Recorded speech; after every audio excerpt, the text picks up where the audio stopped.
함께 기도하겠습니다. 사랑의 주님 감사합니다. 오늘도 새날 주시고 특별히 추석 연휴의 시작 우리가 오늘 출발하고 또 시작되게 하시니 감사합니다. 오고 가는 모든 교통 여건들 속에 우리 성도들의 안전을 지켜주시고 어디에 있든지 무엇을 하든지 하나님의 사람임을 우리가 늘 기억하며 우리에게 맡겨주신 모든 상황들 속에 최선과 성실로 또 탁월함으로 인내로 사랑으로 열매 맺는 복된 하루하루의 삶이 될 수 있도록 이번 연휴 가운데 함께하여 주옵소서. 예수님의 이름으로 기도드립니다. 아멘. 우리 찬송가 539장 찬양하시겠습니다.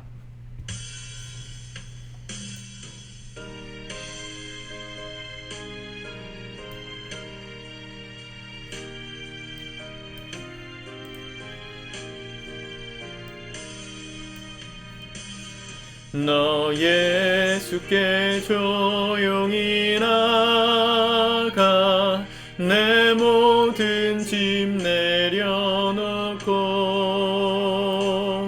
주 십자가 사랑을 믿어 죄사함은 너 받으라.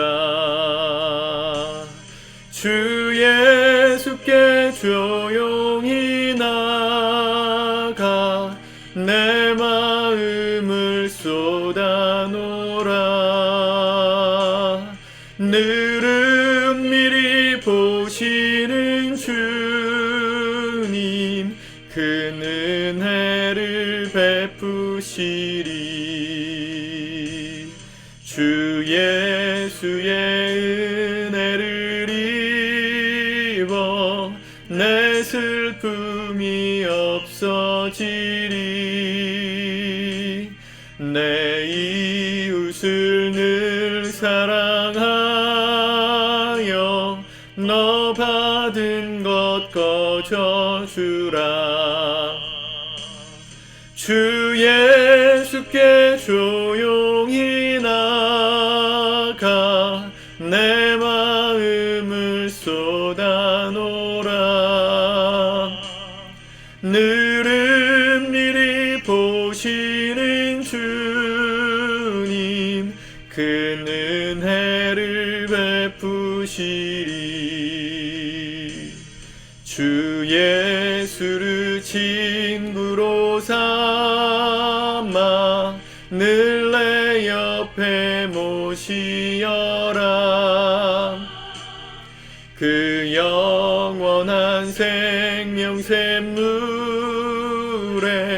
내 마른 목 죽이어라. 주 예수께 조용히 나가 내 마음을 쏟아놓으라. 늘은 미리 보시는 주님 큰 은혜를 베푸시리.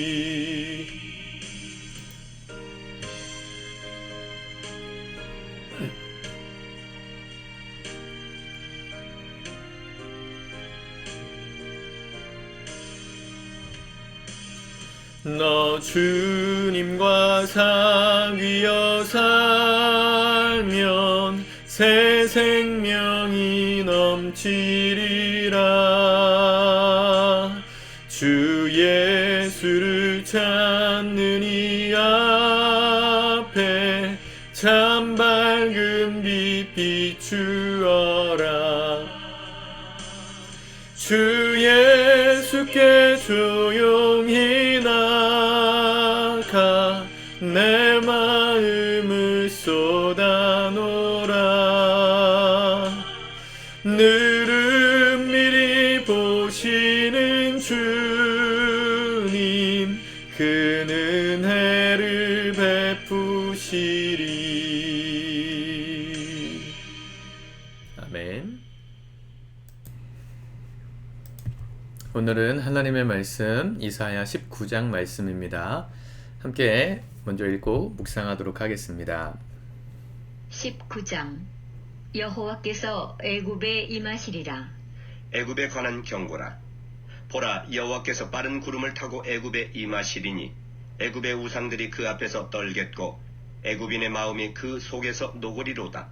내가 애굽인을 격동하여 애굽인을 치리니 그들이 각기 형제를 치며 각기 이웃을 칠 것이요 성읍이 성읍을 치며 나라가 나라를 칠 것이며 애굽인의 정신이 그 속에서 쇠약할 것이요 그의 계획을 내가 깨뜨리리니 그들이 우상과 마술사와 신접한 자와 요술객에게 물으리로다. 내가 애굽인을 잔인한 주인의 손에 붙이리니 포악한 왕이 그들을 다스리리라. 주 만군의 여호와의 말씀이니라. 바닷물이 없어지겠고 강이 잦아서 마르겠고 강들에서는 악취가 나겠고 애굽의 강물은 줄어들고 마르므로 갈대와 부들이 시들겠으며 나일 가까운 곳 나일 언덕의 초장과 나일강 가까운 곡식밭이 다 말라서 날려가 없어질 것이며 어부들은 탄식하며 나일강에 낚시를 던지는 자마다 슬퍼하며 물 위에 그물을 치는 자는 피곤할 것이며 세마포를 만드는 자와 배 짜는 자들이 수치를 당할 것이며 그의 기둥이 부서지고 품꾼들이 다 마음에 근심하리라.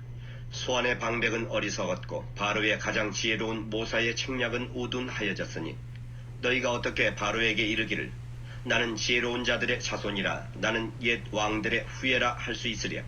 너의 지혜로운 자가 어디 있느냐? 그들이 만군의 여호와께서 애굽에 대하여 정하신 뜻을 알 것이요 곧 내게 말할 것이니라. 소안의 방백들은 어리석었고 노베의 방백들은 미혹되었도다. 그들은 애굽 종족들의 모퉁이 또리건을 애굽을 그릇가게 하였도다.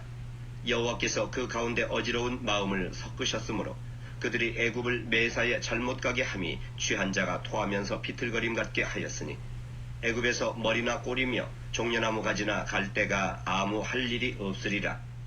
그날에 애굽이 부녀와 같을 것이라. 그들이 만군의 여호와께서 흔드시는 손이 그들 위에 흔들림으로 말미암아 떨며 두려워할 것이며 유다의 땅은 애굽의 두려움이 되리니 이는 만군의 여호와께서 애굽에 대하여 정하신 계획으로 말미암음이라. 그 소문을 듣는 자마다 떨리라. 그날에 애굽 땅에 가나안 방언을 말하며 만군의 여호와를 가리켜 맹세하는 5 성읍이 있을 것이며 그중 하나를 멸망의 성읍이라 칭하리라. 그날에 애굽 땅 중앙에는 여호와를 위하여 제단이 있겠고 그 변경에는 여호와를 위하여 기둥이 있을 것이요 이것이 애굽 땅에서 만군의 여호와를 위하여 징조와 증거가 되리니 이는 그들이 그 압박하는 자들로 말미암아 여호와께 부르짖겠고 여호와께서는 그들에게 한 구원이자 보호자를 보내사 그들을 건지실 것입니다. 여호와께서 자기를 애굽에 알게 하시리니 그날에 애굽이 여호와를 알고 제물과 예물을 그에게 드리고 경배할 것이요 여호와께 서원하고 그대로 행하리라. 여호와께서 애굽을 치실지라도 치시고는 고치실 것이므로 그들이 여호와께로 돌아올 것이라. 여호와께서 그들의 간구함을 들으시고 그들을 고쳐 주시리라. 그날에 애굽에서 아수르로 통하는 대로가 있어 아수르 사람은 애굽으로 가겠고 애굽 사람은 아수르로 갈 것이며 애굽 사람이 아수르 사람과 함께 경배하리라. 그날에 이스라엘이 애굽 및 아수르와 더불어 셋이 세계 중에 복이 되리니 이는 만군의 여호와께서 복주시며 이르시되 내 백성 애굽이여 내 손으로 지은 아수르여 나의 기업 이스라엘이여 복이 있을지어다 하실 것입니다. 아멘. 참 이 예언서 말씀을 읽는 것이 참 헷갈립니다. 하나님은 심판하시겠다는 말씀을 하시면서 동시에 회복시키시겠다는 말씀도 하시기 때문입니다. 심판의 목적이 멸절에 있지 않고 회복, 재건, 다시 시작함에 있다는 것을 늘 기억하며 읽어야 헷갈리지 않습니다. 하나님이 우리를 심판하시는 마음은 하나님께서 죄를 묵과하실 수 없기 때문임과 더불어서 그렇게 심판하시면서 우리에게 진노를 쏟으시는 하나님의 이미지는 화를 내시는 분이 아니라 울고 계시는 분이라는 걸 기억해야 합니다. 어쩔 수 없이 사랑하는 자녀를 징계하는 부모처럼 잘못된 것을 바로잡고 올바른 인생이 되도록 하시기 위해서 하나님은 눈물을 흘리시면서 심판하실 수밖에 없다는 것이죠. 오늘 애굽에 대한 경고이죠. 어제도 말씀드렸지만 이 애굽은 남유다의 왕들이 많이 의지했던 열강 중에 하나의 나라이죠. 느고 기억하십니까? 애굽의 느고 왕이 지금 이사야 시대 때 애굽을 다스리고 있었는데 이 남유다의 위협이 닥쳐왔죠. 아시리아와 북쪽 이스라엘이 연합해서 남유다를 쳐들어왔을 때 그들이 의지했던 건 누구냐면 애굽 왕이었습니다. 애굽을 의지하고 지나가려고 했지만 하나님은 그걸 원하지 않으셨기 때문에 심판을 내리셔서 이 애굽이 지게 하시고 또 남유다가 지게 되는 역사들이 반복됩니다.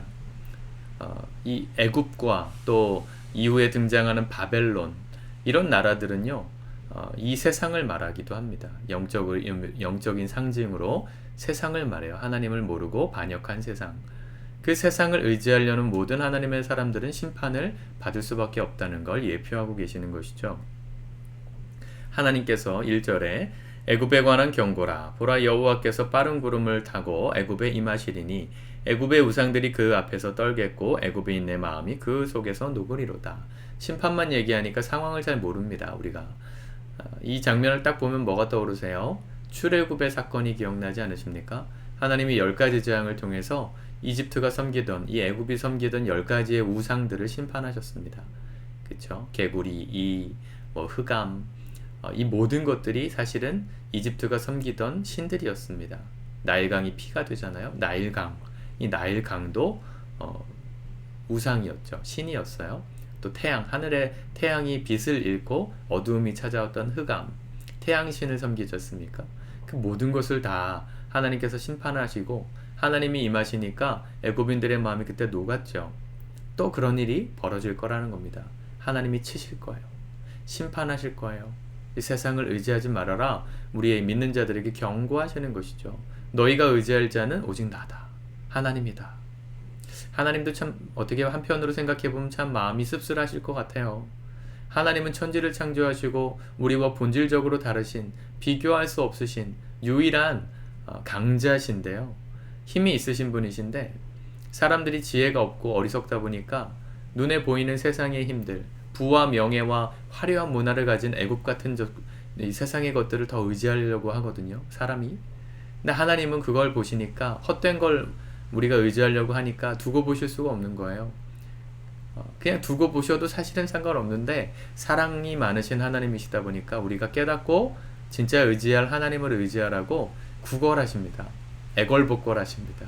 하나님 그렇게 하실 이유가 없는데 우리가 너무 사랑스럽고 안타까우니까 의지할 자는 나밖에 없다고, 나만 의지하라고 그렇게 노래를 부르십니다. 한편으로는 참 비굴하다, 마음이 굴욕적이다 이런 생각이 드실 수도 있겠어요. 하나님이 구약 내내, 구약 전체에서 계속 그렇게 나만 바라봐라, 나만 사랑해라, 나만 따라라 계속 그렇게 말씀하시다가 결국 어떻게 되셨습니까? 아들을 이 땅에 보내시고 그 아들을 사람의 손에 의해서 죽게 하셨죠. 그 모든 하나님의 의도는 뭐예요? 우리를 그만큼 사랑하심을 보여주신 거예요. 선지자들을 통해서 예수님 말씀하셨잖아요. 포도원 밭의 주인 비유, 불충한 종의 비유.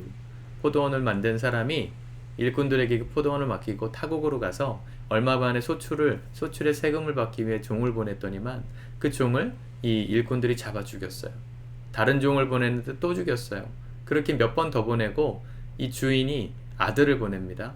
아들을 보내서 이 포도원에서 얻은 소출의 일부를 달라고 요구했을 때 이 불충한 일꾼들이 그 아들까지 죽이죠. 뭘 상징합니까? 하나님께서 우리에게 요구하시고 기대하시는 것들을 우리는 드리고 싶지 않아서 수많은 선지자들을 죽였고 심지어 하나님의 아들도 잡아 죽였다는 겁니다. 주인이 끝까지 인내하시고 사랑하심으로 은혜를 베풀었는데 끝까지 반항한 자들을 하나님께서 어떻게 하신다고요? 심판하지 않으실 수 없다. 그 악한 포도원의 일꾼들을 다 쫓아내고 다른 사람들에게 그 포도원을 맡기지 않겠느냐 예수님 말씀하셨습니다. 여러분, 오늘 우리 시대에도 반복되는 이야기입니다. 하나님께서 우리가 정말 의지해야 될 것들을 계속 설득하시고 하나님만 바라보라고 계속 구차할 정도로 말씀하시는데 우리가 끝까지 거역하고 밀어내고 우선순위에서 자꾸 뒤로 미룬다면 하나님은 끝까지 인내하시다가 결국엔 우리를 대신할 다른 사람들에게 사명을 넘기실 거예요. 그게 역사였습니다. 인류의 역사의 반복이에요. 오늘 우리는 어떤 선택을 하겠냐는 것이죠. 세상은 추석이라고 명절새로 지금 많이 움직입니다. 여러분들도 지금 가시면서 들으십니까? 이동하시면서 들으십니까? 안전하시길 축복합니다. 여러분, 우리가 추석을 보냄에 있어서 주목해야 될 것은 하나님이십니다. 사람이 우리에게 기쁨을 주는 게 아니에요. 가족을 만나는 게 즐거운 일이지만 마음이 어렵게 하는 일들도 분명히 있을 거예요. 그러므로 여러분 매 순간 하나님을 바라보는 눈을 놓치지 마십시오. 우리가 의지하고 또 기대해야 될 대상은 하나님밖에 없습니다. 하나님을 우리가 의지함으로 이 명절을 잘 승리했으면 좋겠습니다. 하나님이 나의 힘이시구나 경험했으면 좋겠습니다. 그래야 우리가 이 명절도 명절답게 보낼 수 있는 것이지, 자꾸 누구 의지하고 누구 편에 서서 무슨 도움 받으려고 그러고 그러면 우리 마음에 기쁨이 생길 수가 없어요. 여러 가지 징계의 말들로 또 예언의 말들로 말씀하셨는데, 그렇게 징계하시고 심판하시고 끝이 아닙니다. 하나님은 언제나 회복을 함께 말씀하세요. 22절, 여호와께서 애굽을 치실지라도 치시고는 고치실 것이며 그들이 여호와께로 돌아올 것이라. 여호와께서 그들의 간구함을 들으시고 그들을 고쳐주시리라.